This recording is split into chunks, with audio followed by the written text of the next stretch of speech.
दोस्तों, किसी ने सही कहा है, life is all about the choices that we make. हम जिंदगी में वही बन पाते हैं या बना पाते हैं जो हम डिसाइड करते हैं, and these decisions are nothing but our choices.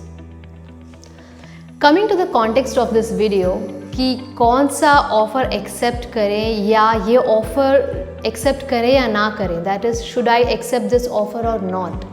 This single decision decides the quality of life that you are going to experience during the stint with this company.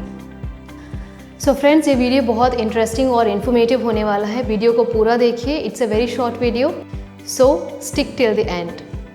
Friends, in 1959 Frederick Herzberg नाम के एक American psychologist, जो एक behavioural scientist भी थे, उन्होंने एक 2 factor theory of motivation propose किया था। आज हम इसी थ्योरी को यूज़ करके ये डिसाइड करेंगे कि whether I should take up this job opportunity और नॉट। इसको समझने के लिए हमें इन 2 फैक्टर्स को समझना ज़्यादा ज़रूरी है। That is what are these 2 factors. The first factor is motivators and the second factor is hygiene factors.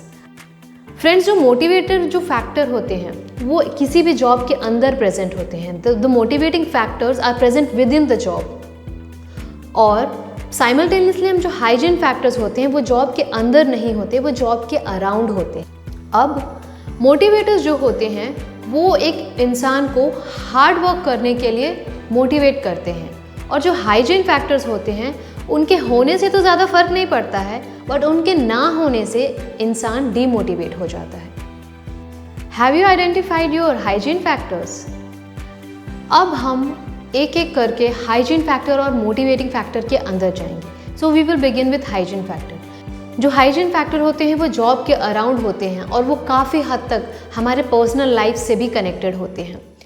मैं अगर आपको हाइजीन फैक्टर्स का एग्जाम्पल दूँ तो आप इसको काफ़ी हद तक अपने पर्सनल लाइफ से रिलेट कर सकते हैं। For example, 8 hour shift, 5 days working, annual leaves, holidays and vacations, distance of work location, time of commute, crash at work, health insurance, flexi hours, work from home, pick and drop facility, gym membership, pantry facility etcetera. जो hygiene factors होते हैं वो मेरे लिए अलग, आपके लिए अलग और थर्ड पर्सन के लिए अलग होते हैं। ये हर इंसान के लिए यूनिक और अलग होते हैं। There can be a common factor between you and me, but when I want to accept a job offer, I should be preparing a list of my hygiene factors, कि वो कौन से फैक्टर्स हैं जो मेरे लिए इंपॉर्टेंट हैं, जो मेरे हाइजीन फैक्टर्स हैं। तो आप अपने हाइजीन फैक्टर्स का सबसे पहले लिस्ट बनाएंगे before you accept this job, और देखेंगे कि आपके कौन कौन से क्राइटेरिया मीट हो रहे हैं। अगर आपके सारे हाइजीन फैक्टर्स और मोटिवेटिंग फैक्टर्स फुलफिल हो रहे हैं तो you can definitely go and accept this job. Now let's look at what are motivating factors.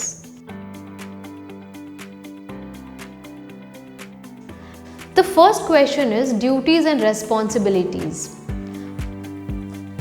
ये जो जॉब आप एक्सेप्ट करने जा रहे हैं, इस जॉब में आपकी ड्यूटीज़ और रिस्पॉन्सिबिलिटीज़ क्या होने वाले हैं, आपको एनालाइज करना है, क्वेश्चन करना है और पता करना है कि what will be a regular day at work life. कैसा होगा आपका दिन, आपको क्या क्या काम करने होंगे। You have to understand the basic jobs, responsibilities and your duties with in this work. आपको इवैल्यूएट करना है, क्या आप दोबारा से वही मोनोटोनस काम करने वाले हैं या यहाँ पे कुछ चैलेंजेस मिलेंगे, आपको ग्रोथ अपॉर्चुनिटीज़ मिलेंगी। सेकेंड क्वेश्चन आपको पूछना है, क्या आपको इस जॉब में ग्रोथ अपॉर्चुनिटीज़ मिलेंगे। फ्रेंड्स, हम सब चाहते हैं कि हम अपने करियर में आगे बढ़ें, बट एक जॉब ऑफ़र को एक्सेप्ट करने से पहले हमें ये डिसाइड करना है कि कहीं हम किसी डेड एंड जॉब में तो एंटर नहीं कर रहे हैं, कहीं हम किसी ऐसे जॉब में तो एंटर नहीं कर रहे हैं जहां हमें एक ही पोजीशन, एक ही डेजिग्नेशन या एक ही जॉब रोल में 4 से 5 साल स्पेंड करना पड़े। तो ग्रोथ अपॉर्चुनिटीज़ को इवैल्यूएट करना ज़रूरी है। तीसरा सवाल है, हायरिंग मैनेजर या रिपोर्टिंग सुपरवाइज़र आपका कैसा है। What kind of a person are you going to work with? What kind of a person are you going to report on to? Is he going to be a leader or a boss? ये decide करना हमारे लिए job को accept करने से पहले काफ़ी ज़रूरी होता है।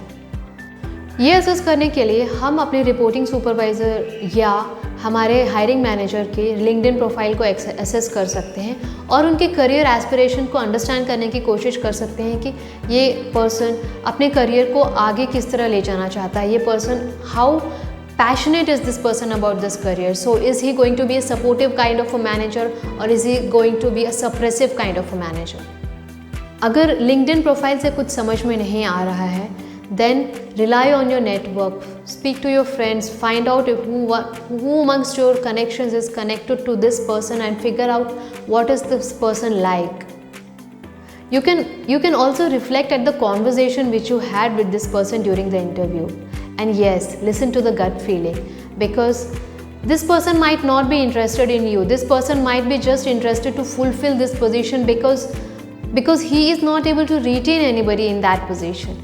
तो आपको ये इंश्योर करना बहुत ज़रूरी है कि आप किसी ऐसे ट्रैप में तो नहीं जा रहे हो। अपने गट फीलिंग की बात सुनिए, listen to your gut feeling, go with your gut feeling. When you reflect on the conversation, आपको समझ में आएगा कि ये पर्सन कैसा है। कोई ऐसी बात अगर उन्होंने ऐसी बोली हो जिससे कि आपको लगता है कि आपको नेगेटिव वाइब्स आ रहे हैं, listen to your gut feeling and do not go ahead. The fourth point is company culture. What kind of a culture is prevalent in this organization?